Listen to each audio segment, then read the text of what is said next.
Welcome back to the Form First podcast. You are joined by your hosts, Sam and Ben, and we just got done finishing a push session together. Yeah, we did. Yeah. It was nice. Great to have you back on the gym floor, mate. Great to be back. Yeah. So, for those who don't know, you've been off 6 weeks. With sickness. For a bit. Yeah, been away with the whooping cough. No, I'm not 3 years old. I don't know how I got it. But yeah, put me on my ass for 6 weeks and made it very difficult to get into the gym as well. Big time. Yeah. And how did it feel getting back into training this week? Oh, mate, I'm a new person. Like Monday I didn't train, was depresso to the max, just was super keen to get back to it. But it's tough to make that rip the Band-Aid off, as they say. And you got in early on Tuesday to do a PT session and you were going to train, so that really helped. So jumped in on a session and just felt $1,000,000. Trained again today, doing my steps, eating a lot better, back into it. Feels amazing. Yeah. Well, I don't know how many times I've asked you, are you training today? Are you training today? It kind of sounded like a broken record, but, you know, when you were finally like, yeah, let's train together. Yeah. That was like a good point for you to be like, yeah, let's do it. Needed the push. Yeah. And that's okay. Yeah. Yeah. Training with someone definitely helps when you're coming back from a stint off. Yeah, needed it. Yeah. Yeah, especially for someone like me, and if there's anyone that's listening to this who struggles with motivation in general or struggles to get back into routine, if you can find yourself a good gym buddy, if you have the luxury of that, utilize it. It's not a weakness. It's a strength. And yeah, it's an absolute game changer to sort of get you back in, makes the gym enjoyable, makes it really fun. Yeah. Yeah. Well said. Thanks, mate. No worries. Anytime. Always here. Huge. Pump up some motivation. Woo-hoo. But yeah, it's not only like just for your physique, you know, but for your mental health, right? You know, when we haven't been training for a long period of time, it really takes its toll on our mind and our mental health. You know, I don't know about you, but I get a bit pent up when I haven't trained in a while, you know, and when I train, it's like that release and I'm like, okay, I feel way better now. You feel like a different person. Like first week or two out of not being in the gym is kind of like, you know, it's kind of nice to, you know, sort of that inflammation goes down a bit and you feel okay and all that type of stuff. And then it gets to like week 4 and 5, even week 3, and you're just like, oh my fucking God, get me back in the gym, get me walking again, get me moving. I just became like miserable, felt like an asshole to be around to my family, my partner. I like live with my partner, you know? So it's there for her every day. And I'm just like, oh my God, she hates me right now. You know what I mean? And like I said, Tuesday and today has just been I've just felt like a completely different person just from ripping the Band-Aid off and getting back into it. Yeah, that's great. I've noticed a pattern just this year, like a lot of people are getting sick, just, you know, at the start of the year. What would you say are some practical steps and some advice for people that are going through sickness and taking some time off from training and how they get back into training as well? Yeah, I think like this recent sickness, it obviously depends how sick you get. I gave it a fair crack this time, and sometimes when you get sick and you get really sick, it's really difficult to stay on track with absolutely everything. Like obviously if you're super fatigued, the steps and that cardio side of fitness is really difficult. And then you want to eat different foods, which is what I'm susceptible to most times when I get sick. And I think I tried for the first couple of weeks, I tried to recognize what stage I was in. And I just wanted to embrace that part of it, just not to let it get to the mental stage. And then you just sort of try and slowly implement things back in when you start to feel better. But I think, just embracing it, trying to be aware of where you're at. Don't think about where you want to be maybe in 6 weeks when you're better. Think about where you are at that time. Be present and I feel like if you think about the future too much, you are upset about where you're at that stage. Does that make sense? Yeah. Yeah, so I think I tried to be a bit more present with everything and just for the first couple of weeks, just enjoy a bit of a like rest, so to speak. But then, just find ways to implement really small steps. So, all right, maybe I'll go for 2,000 steps today. Just get outside, go for a walk. Maybe today I won't have 2 hot cross buns. I'll have 1, that type of thing. So just small, really achievable steps, because being sick is already a head wrecker, especially for me. And then if you add those little things on top, the unachievable goals, because you're so desperate to be 6 weeks ahead, you're just going to keep digging yourself a hole. Yeah, well, you need to focus during that time, not coming from a place of progress, but just getting better and getting yourself back to baseline. Yeah. Yeah. And I think when you are sick, your nutrition and your rest is the most important thing for you to do, So definitely do not neglect your protein intake. Don't neglect your fruit and veg intake, your water intake, and your sleep, because that is ultimately what's going to make you better. Yeah. And if you want to, have different foods and you just feel like you can't eat your meal plan, that's fine. Yeah. As long as we're not overindulging and we're still hitting a decent amount of protein. Let's say you hit within 70%. Yeah. Something like that. Get your fruits in, get your, 8 hours if you can with sleep. Just do all those, do the simple things right. Yep. Yeah. And it's okay to take a step back, if you're as sick as you were, like you did need to take time off from the gym and work in order to get better. You don't want to be that person that goes, oh, well, I'm just going to push through, continue to train, continue to work, and then you end up getting everyone else sick in the gym in your workplace. Then everyone else is out. Yeah. Best to not be that selfish person. Just be like, right, I'm going to focus on getting myself better, and then get back to it when you're feeling 100%. But it can be hard, like motivation-wise, like you mentioned, ripping the Band-Aid off and getting that first session done post-sickness has been scary. The hardest part. Yeah. And, when we trained today, you're like, well, what weight should I push? We're doing dumbbell bench press. You're pressing 40s prior to sickness on flat dumbbell bench. You're like, should I do 37.5? And I was like, a little bit further down the rack, mate, unfortunately for you. And I think you ended up pushing, 32s. 32.5 for 8. Which is like, it's a big drop, right? But you were significantly fatigued by the second set, 8th rep. You were like really pushing. Like ultimately, that's what the 40s look like at the last set. But that's the reality of it. If you don't use it, you lose it. You lose it, yeah. Yeah. But contrary to that, your muscle and strength comes back very quickly. Did you lose a significant amount of muscle during that time? No. Did you lose a fair bit of strength? Yeah. But that'll come back. Yeah.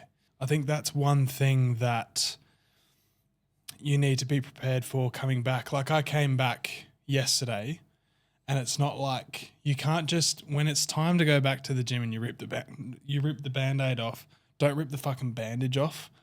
Just, go back in. It's really humbling. So be prepared to be humbled.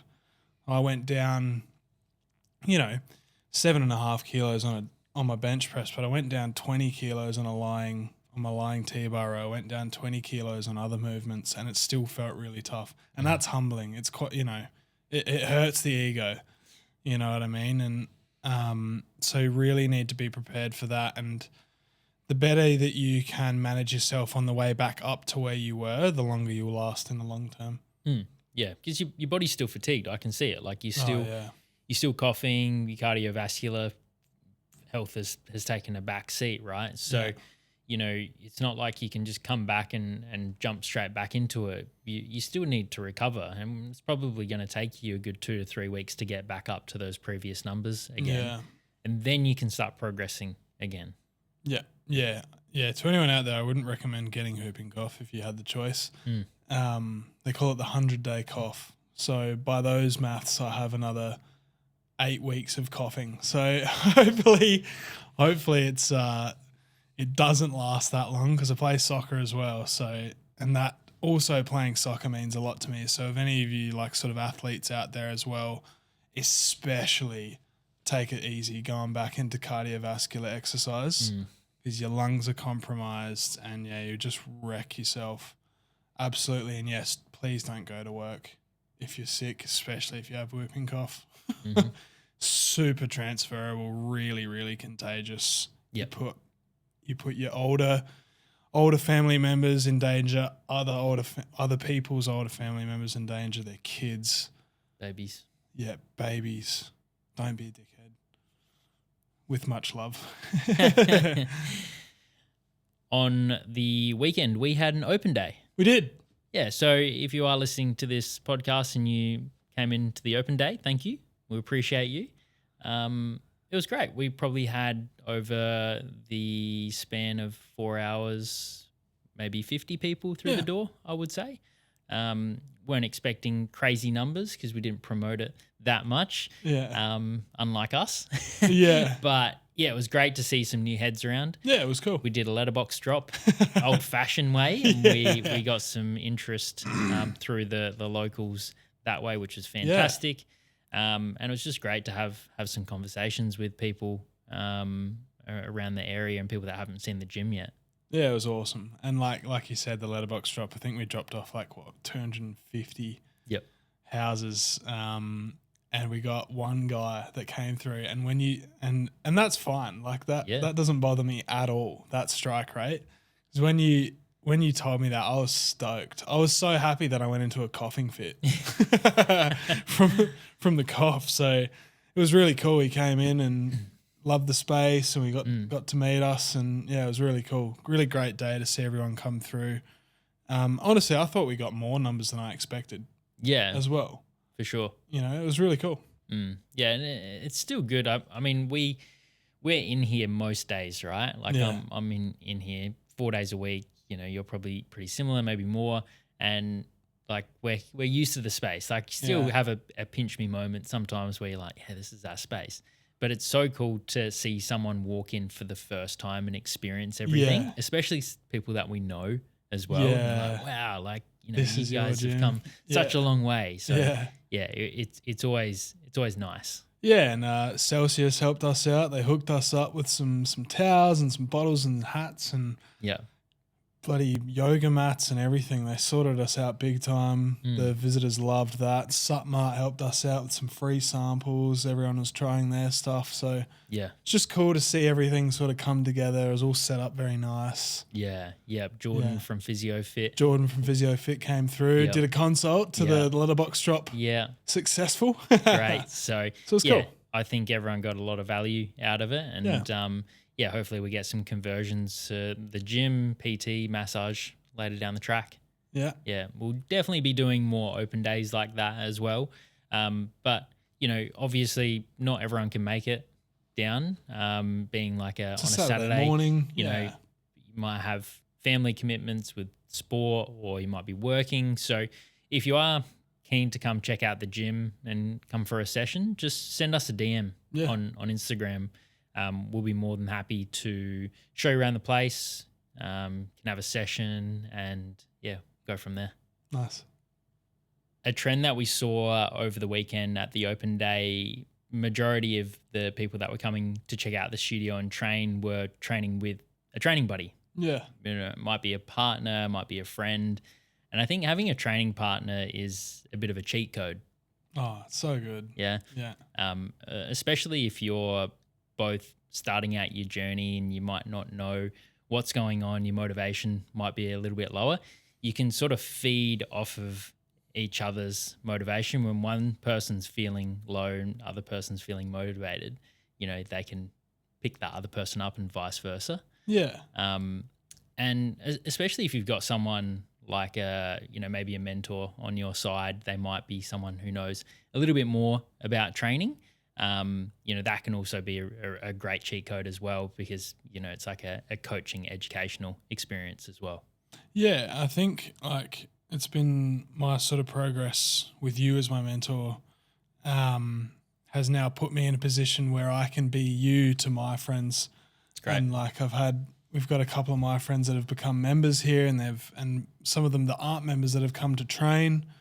And I've gotten messages from them and everything about, it's been like really helpful that you've sort of been in the gym with me and pushed each other. And it's been the same the other way. They don't realize that they're pushing me as well, even though I know more, that type of thing. It's like I go to the gym because they're going to the gym. You have a laugh, it's a bit more fun, and you sort of push each other. And you can even, like, some people I know take it a bit of a step further, and they'll send each other updates of like what they ate or what they're cooking at the moment or what they weighed in at 2 weeks ago versus today. Maybe some photos if you want to see your mates in their undies, like, so different things like that. So yeah, like you said, cheat code. Yeah, for sure. I think another thing that a training partner helps is with spotting. Like, how many times have you gone for a lift and you're on your own and, you might fail on the lift versus having a training partner, even if they're not doing anything, the security of having someone there behind you going like, yep, you got one more, and you go, well, if I fail this, the spotter's going to grab the dumbbell or they're going to pick me up off the floor when I'm, fail a squat or something like that. Yeah. So that definitely helps in terms of, progression and progressive overload. Yeah, big time. And you see, I guess, a trend is that either if you're PTing somebody or if you're training with a friend, that when either you or the other person trains by themselves, they might actually go down in weight because they're scared of. I find that a lot on push day with like things like bench press, or when you're going to get squashed by something, they'll go down in weight a little bit. So yeah, it's just a night and day difference thing. Find yourself a training buddy, find yourself a PT if that's the push you need. Even if it's once a week, because you'll notice, like I notice, or if my clients go away, they say, honestly, I feel like I train hard by myself, but when I'm with you, I just train to the absolute limit. And it's just like a game, an eye-opener. Yeah. Well, that's kind of when we started coaching again. You're just like, I just don't know how much I should be lifting and what intensity I should be lifting. And I think when we started, I think vividly remember you were pushing like 20s, 25 kilos on dumbbell bench press. Yeah, Would that be 22s, yeah. Yeah, something like that. It's low 20s. And then I was like, nah, dude, you can lift way heavier than that. And it's just like picking the weight, having a spotter, having someone there, then be like, yeah, you can actually do this very comfortably. Yeah. And long and behold, you did. We sort of tend to sit in a safe zone when we're left to our own devices. But when you've got a training buddy who's a similar strength to you, there's a competitive aspect to that. Oh, yeah. Yeah. Depends who you are. I don't think I'm the most competitive person, but I've got a mate who hasn't been training as long as me that just fucking reps 40s for like 10 with ease. And I'm just like, I just want to get back on the bench and smash them, Yeah, to in our friend circle, that's Paul Exo. I know he listens to the podcast, so shout out to you, Paul. Nice one, Paul. Rock up to the gym wearing Crocs from Bali and squatting, 3 plates aside, 140, and we're like, what the hell? Like just naturally super duper strong guy, and that's there's always that one guy in the circle. Yeah. But it becomes competitive because then you're like, well, I'm only squatting 100. Like I need to bump that up. Like, I've got a lifting belt, I've got proper lifting shoes, and I'm only lifting 100. He can do 140 in Crocs. Yeah. Well, I got to lift more. Yeah, yeah. And you kind of surprise yourself. Yeah. Yeah, big totally. time. But those times looking back when I was, at Zap back in, 2014 to sort of that 2018 period where I was, probably pre-competition time, and I just used to go in and train with my buddies without my headphones in. That's ultimately the most fun that I've ever had in the gym, Yeah. Oh, like 100%. great times. Like training today with you, no headphones in, cranking some tunes, just having a chat in between sets. That is the best. Yeah, yeah. And it's just, it's just a good, it's a good time. You get to, it's difficult when you're working out for 30 seconds when you're lifting the weight, but then the rest of the time you're chatting about everything, answering all the big questions of the world. Yeah. Yeah, all those types of things. And it's really, it's great. And it just makes you want to work out again. You just want to go back again and, and even sometimes, you plan to get lunch together after or dinner or whatever. You plan to get lunch and then you plan to open a gym together. And the rest is history. Yeah. That's when Form First was born. Yeah, and that's how Form First was born. Yeah, exactly. Good point. Nice. Speaking of having a training partner, another thing that we're going to talk about now is meal prepping. Meal prep ideas for families, for people with partners or housemates, maybe even as specific as when you're getting back into it after being sick or away or on holiday. So yeah, we'll talk about stuff like that. And I think Sam's got a couple of ideas. He's dealt with a lot of families, has a family himself, that he's employed some of these tactics as well. Yeah, I find the clients with families, they often want this extravagant meal plan with a different option every single day. And it's just not feasible from the coach's side of things, because if you do 7 different breakfasts, 7 different lunch, 7 different dinners, that's a lot. And then if they go, righto, we need to make changes to the plan, well, guess what? You need to take 100, 200 calories off of every single meal. You're doing that 21 times, right? It's a lot. So something that I find works really well is keeping a similar structure throughout the day and then having some variance with some meals. What I mean by that is you have the same prep breakfast, you have the same lunch, and the dinner meal is the one that you have variance with. That's the one meal that you have with the family, and that's the one meal that you can change every single day if you want. Yeah. I find that works really well for families because, kids, they don't want to eat the same thing every single day. That's totally fine. But if you are, most of these people listening to the podcast probably going through, a fat loss phase or potentially a building phase. You want to keep a bit of you want to keep things fairly similar. And the reason for that is the body loves routine. Yeah. Right? Loves routine with training, loves routine with nutrition as well. Yeah. If the body knows what's coming in, well, your digestion is going to be exactly the same. You're going to be hitting the same protein intake, similar carbs, similar fats, similar fiber. Fiber is a really important one. Yeah. Okay. Give a similar fiber intake, well, guess what? Your bowel movement's going to be very similar. Right. That makes sense. And I guess, like you're saying, in a broader term, it's easier for the body to adapt to what you're eating. Yep. And get used to it. Well, you got to remember that packaged goods in Australia can have a variance of up to 30% over under calories. Right. Right. So if you're changing your meals up every single day, there can be a variance in those calories that you're having. So having a different breakfast, lunch, dinner every day, you're not seeing the results on the scales. Try to have the same meals. As boring as that might sound, try to find something that you really love and enjoy for 2 of those meals, breakfast and lunch, and then the dinner meal is the one that you change. Yeah, and even so, would you say that, let's say, breakfast and lunch stay the same? Mm-hmm. Let's say for dinner, if you eat meat, would it be easier to say, all right, we can do dinner, let's make sure that it's red meat consistently? So would that, but you can change the recipe. Yeah, for like sure. Let's say your protein source remains the same type. Would that be something that I do for clients? Is I count their calories for the entire day around breakfast, lunch, snacks, and then dinner I give them an allowance. Yeah, like cool. Yeah, you can have 500 calories for dinner. So say they're on 1,500 calories. Their breakfast, lunch, and snacks are 1,000 calories, and their dinner's 500 calories. Yep. You can sort of go nuts. You can have a 300-calorie dinner and have a 200-calorie dessert.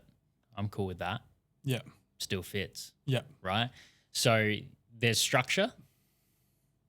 Your body's going to be like, yep, I know what's coming in mostly. and then there's a bit of variance to keep your mind sane, basically. Yeah. Oh, yeah, big time. And I guess like going back to me being sick, just to make this podcast all about me, I think something that this is something that my partner and I have just started doing, and not only to get back on track and to help us get back into a routine, because it was hard for her as well when I was sick for her to maintain routine. And that's the whole part of the training buddy, eating buddy, that type of stuff as well. So now to get us back on routine where, we're doing this same breakfast, same lunch as much as we can, and then dinner we're cooking for each other. Yeah, nice. Which is nice for your brain, nice for your sort of relationship as well, and then helps with, the nutrition side of things also. So we're just batch cooking for sort of 4 days so that we don't really have to freeze anything, and taking it in turns cooking. I just cook chili con carne because it's the only fucking thing I can cook pretty much. And we've been doing like curries and the tacos is a very popular one with us, which is fine with me. And it's been really good. It's really fun. We get to try all these different things that we've wanted to do, because when you get into a meal plan phase, it gets pretty repetitive, obviously, and you start to get a little bit frustrated at it or bored of it, and it becomes difficult. So I feel like we've figured out there's always a time for that really strict regimen. Yep. When you really want to dial in and you're like, all right, I've plateaued. Maybe it's time that I start to count it a little bit more or start to really focus in. But for now, I've put on a bit of fluff. So now it's just reducing portion size and prioritizing my macros. Yep. So when we were out for lunch that time, and I, proposed that we open a gym together, and then, we went down the process of opening this gym, there was no point to me of creating a plan B. I don't know about you, but I was like, this is our plan A, and it's going to work. Yeah, I didn't even have a plan A, bro. Yeah. Just sent it. Just went into it, Yeah. Yeah. There's a quote that resonated with me when I was reading Diary of a CEO. It's a great book. Stephen Bartlett, I'd recommend it to everyone that is a high performer entrepreneur. And that quote is, stop creating plan Bs. Having a plan B has a net negative on your chance of success of plan A. Yeah, well said. Well said, Steve-O. Absolutely. Yeah. Yeah. So I took that approach, not even knowing I've done that in the past, right? Yeah. When I was doing my bodybuilding, I didn't have a plan B. My plan A was to get up on stage and win a pro card. Wasn't even a plan A, bro. Just a plan, wasn't it? It was just a plan. Yeah. There was nothing else. Just ain't nothing to it but to do it, right? Oh, no. I like that. But yeah, if I had a plan B, if I was like, oh, well, if I don't win that pro card, then I'll be satisfied in just winning a state show. Nah. I was like, I need to win that pro card, and I need to win it at a national level. Yeah. Yeah. And I think it's the same thing with Sammy Shreds. And it's the same thing with Form First. It's the same thing with Core Remedial. Big time. If you just go all in and that is your only plan, and you really have a burning desire for it to succeed, it'll happen. Yeah, big time. I don't even have my plan B is the next step. It's progression. It's having a plan B is like a complete that's how you side step or backward step, you know, to be like, oh, running the gym's too hard. I'm just going to go work at another gym somewhere else behind the desk. I don't want to own the gym anymore. It's too much of a hassle. No. But if you do personal development or a course, go to uni in business development, physio in your case potentially, that's something that can project you further into your career. Yeah, absolutely. Like we can almost rephrase what a plan B is. Your plan B is your next step. Yeah. My next step is to have a multi-modality clinic under my name, or whether that's having physio, massage, sports doctor, maybe having that inside the gym. So that's my next plan. That's what I'm sort of striving for. My next step is having a new massage therapist work under me so that I can teach them and bring them through sort of the ranks and propel them into their own career. That's my next step. That's my plan B. I don't have another idea in mind. I'm not going to go sit behind a fucking desk again or work for a big, multinational corp. Stuff that. No chance. No way. Just for security. It's a trap. Yeah. Yeah. That being said, if you're happy doing that, Oh, yeah. 100%. Good on you.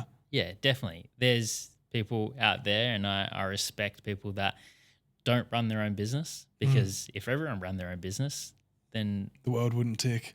100%. Yeah. And there's obviously days where you wake up and you go, damn, like this is hard. This is risky. it would be easier if I just was employed and I worked for someone, but all good things are hard, you know? I love it. I love my life. I mean, some days you wake up and you're like, what is going to happen in the next 5 years? Is it going to work? Sometimes you have those thoughts, and that's human. Yeah. If you don't have those thoughts, you're crazy. But then anyway, for my example, I sit back and I'm not where I want to be. I'm not at plan B, my plan B, or anything like that. I sit back and I'm just enjoying the process. I don't wake up dreading what I'm about to do. I get to come to a gym I own and get to help my friends and other people reach their goals, whether that's within their physical health in terms of massage or physical health in terms of PT. It's awesome. Yeah. Love it. That's awesome, mate. So I think far too many people, when they're creating their goals for their health and fitness, they've got this extravagant plan A and what in their mind that they want to achieve, which is fantastic. But I think far too many people create a plan B. Yep. I think they go like, I need to lose this substantial amount of weight, might be 20, 30 kilos by my wedding at the end of the year. And then they think, but like if I don't lose that weight, then, whatever, like I can just buy a bigger dress size.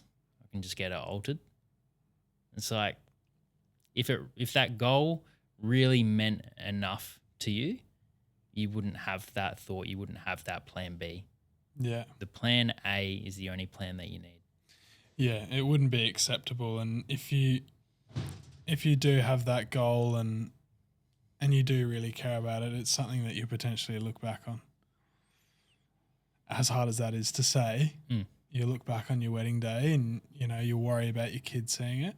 Mm-hmm. You worry about your grandkids seeing it and be like, they're a bit fluffy on their wedding day.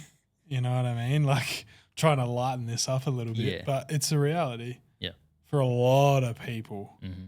Like I trained one bloke for his wedding and he was dead set. He was hell for leather on it and he looked fucking unreal. Yep. So did his wife. Shout out. Yeah. Shout out Anthony Pacheco. Yeah. And Shay Pacheco. Yeah. Legends. Yeah. Shred masters. Yeah. And they're still going. Yeah. They're just getting better. Which is great. So they didn't have a plan B. No. And you could see Pac in here training and every week making progress. He didn't have a plan B. He didn't have anything to fall back on. That's his plan A, and he achieved it. He smashed it out of the park. If anything, he probably exceeded plan A. He did. Yeah, and the exceeding of his goals has now propelled him into somewhere he never even thought of. He's in the best shape of his life. He's said it multiple times, and he's saying that out loud does so much for yourself. Like, holy shit. Like, he's always looking in the mirror. And I fucking love it. I don't care. Look in the mirror. Yeah. Be so proud. Good. Absolutely. If you've got it, flaunt it. Fuck it. I don't care. Yeah, totally. We got good lighting in here, to be fair. So sorry, back. No. Drops at least 2% body fat. Yeah. But he was also one of those guys who's like, he realized when he went to train away by himself, he never realized how heavy he could lift. Mm.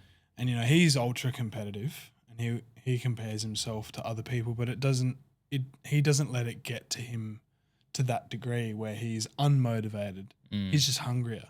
Yeah. And, he started like the progress he's made, the weight that he started on because he just had a plan compared to where he is now is insane. Yeah. Insane growth.